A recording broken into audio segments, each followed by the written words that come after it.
Ciao amiche ed amici e bentornati nel mio canale. In questo video vi spiegherò come cuocere una pizza senza forno. Ma prima di cominciare ricordatevi di iscrivervi al canale e premere sulla campana per ricevere le notifiche. Poi commentate e lasciatemi un bel like. Nella puntata precedente abbiamo visto come cuocere una pizza nel forno ardore con un impasto all'80% di idratazione. Ma cosa succede se questo impasto invece lo utilizziamo per cuocerlo senza forno? Il segreto di questa cottura è tutta nel cannello. Il cannello è uno strumento utilizzato in cucina, ma particolarmente in pasticceria, fondamentalmente per caramellizzare o finalizzare la cottura dei cibi. Se volete acquistarlo online, su Amazon ci sono tantissimi modelli di ogni prezzo. Il mio l'ho acquistato al Lidl e l'ho pagato pochissimo ed è quello che vedete qui. Monta una bomboletta come tutti gli altri ed è chiaramente ricaricabile. Ha un'accensione con un piezoelettrico, ha una valvola di sicurezza e sul retro monta una piccola leva che serve a modificare la potenza della fiamma. Utilizzerò il cannello per cuocere la parte superiore della pizza e per fugare ogni dubbio ci tengo a sottolineare che non sono io l'inventore di questo metodo. Mi ho rimbattuto anni fa in un vecchio video di un ragazzo che cuoceva la pizza con il cannello e quindi ho pensato di mettere insieme metodo combo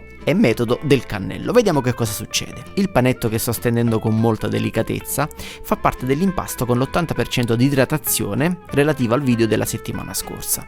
Come per il metodo combo, anche in questo caso utilizzo una scodella di metallo, una bella ciotola, sulla quale vado a spolverare un po' di farina per evitare che la pizza, una volta messa sulla scodella, si attacchi. Quindi una volta sulla ciotola comincio ad allargarla, l'afferro dal cornicione senza schiacciarlo, quindi dal sotto del cornicione, e con le dita lo allargo.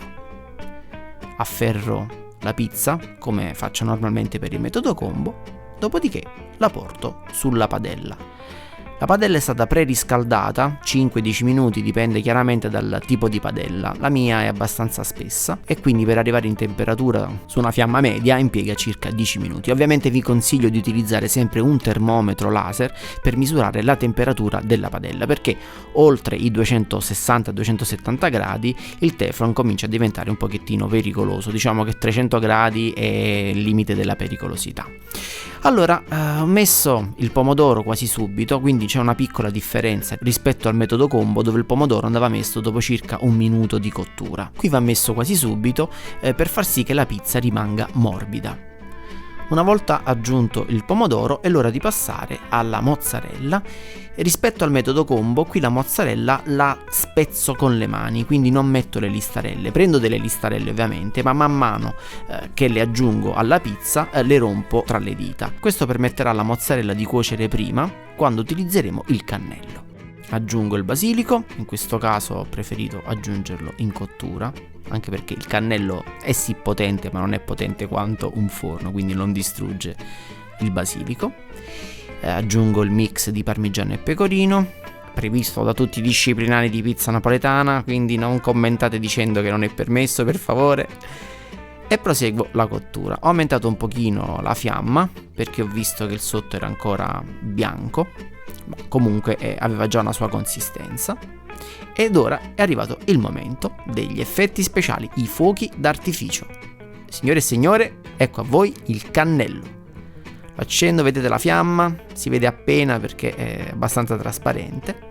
E comincio quindi con passare il cannello sul cornicione. Vedete che il cornicione che già stava crescendo adesso cresce molto di più. E poi lo passo anche sul pomodoro e sulla mozzarella che comincia a sciogliersi. Man mano che la fiamma tocca il cornicione, ovviamente questi si colora. Quando utilizzate il cannello dovete immaginare di avere una sorta di pennello con il quale colorare la pizza. Quindi dovete passarlo su un po' tutti i punti che vi sembrano bianchi, a parte ovviamente il centro perché va cotto, altrimenti mangerete del pomodoro crudo. Quindi dovete utilizzarlo per spennellare il fuoco ovunque. Mentre lo usavo mi sembrava di avere un phon in mano e l'effetto è un po' quello alla fine. Più passate questo phon e più asciugate e cuocete la pizza. Vedete che la pizza bolle. A questo punto aumento un altro po' la fiamma per colorare proprio bene il sotto e proseguo nella cottura. Adesso ho aumentato la fiamma del cannello al massimo. ho trovato il coraggio per farlo, perché temevo veramente di bruciare la pizza, ma alla fine non sarebbe mai successo. E vedete che da questo momento qui in poi la pizza risente di questa potenza in maniera positiva. Infatti il cornicione si alza tantissimo e la pizza comincia a colorarsi come si deve. E vedete anche le macchioline sono quelle proprio tipiche della pizza. Ce ne sono di più e sono più piccole rispetto ad una pizza cotta nel forno a legna, però onestamente è impressionante considerato che questo aggeggio costa soltanto 10 euro. Nel frattempo proseguo con la mia cottura alla massima potenza e vedete la fiamma com'è forte. Mi sento quasi un supereroe in grado di sputare fuoco dalle mani. E proseguo con la mia cottura e la pizza assume sempre di più una fisionomia da pizza cotta in un forno a legna, o quasi, ecco. Adesso cerco di colorare le parti rimaste più chiare, quelle laterali, che è un po' il tallone di Achille del metodo combo, che facendo leva sul grill non riesce ovviamente a colorare bene la parte laterale della pizza. Qui invece posso andare direttamente col fuoco e colorarla come meglio credo. Comunque, se siete arrivati fino a questo punto, vi chiedo di mettermi un like per favore e di commentare e di farmi sapere cosa ne pensate di questo video. I like sono molto importanti, non guadagno quasi nulla da questi video, però sapere che vi piacciono mi spinge a farne degli altri. Se poi vi siete imbattuti per la prima volta in un mio video o nel mio canale, vi chiedo per favore di iscrivervi e di cliccare sulla campana per ricevere le notifiche tutte le volte che caricherò un video. Beh, mi sono reso conto che il cannello che sto utilizzando non è che sia così potente, per cui ho impiegato un po' di tempo per cuocere la pizza. Alla fine della fiera è soltanto un esperimento e se dovessi realmente cuocere le pizze in questo modo proverei a comprarne uno più potente e anche leggermente più costoso.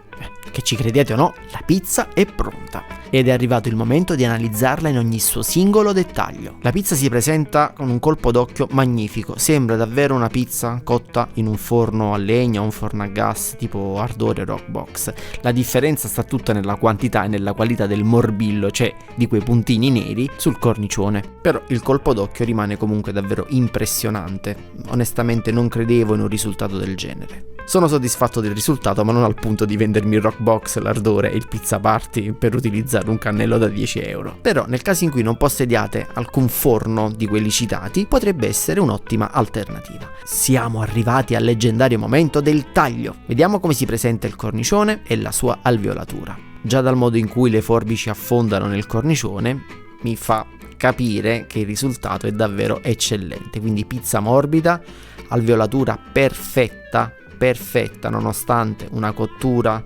non da forno, neanche da forno elettrico. Devo dire il fondo è rimasto un pochino chiaro, però comunque è duro, insomma, perché comunque è rimasto un po' sulla padella, forse era un po' infarinato sotto e quindi è rimasto di quel colore, quindi fate attenzione quando la stendete, scuotetela bene. Qui c'è la prova assaggio, faccio finta di assaggiarla. Buonissima, davvero era buona ragazzi, davvero era buona. Ma prima di mangiarmela tutta vi chiedo un bel like se vi è piaciuto il video, altrimenti dislike. Lasciate un bel commento e fatemi sapere cosa ne pensate di questo metodo di cottura. Iscrivetevi al mio canale se non siete già iscritti e cliccate sulla campana per ricevere le notifiche. Mi trovate su Facebook come Impasto in Fuga e su Instagram come Gigio Pizza. E infine ricordatevi che c'è il mio corso di pizza fatta in casa su Udemy, The Art of Pizza Making. È un corso in inglese, per ora, in cui mostro tutti i segreti e tutti i trucchi per realizzare a casa una pizza napoletana perfetta. È arrivata l'ora mo di mangiarla questa pizza, quindi vi saluto ragazzi, ciao e alla prossima! We want to eat pizza. The room for pizza is always there, but your eyes are wide open for pizza.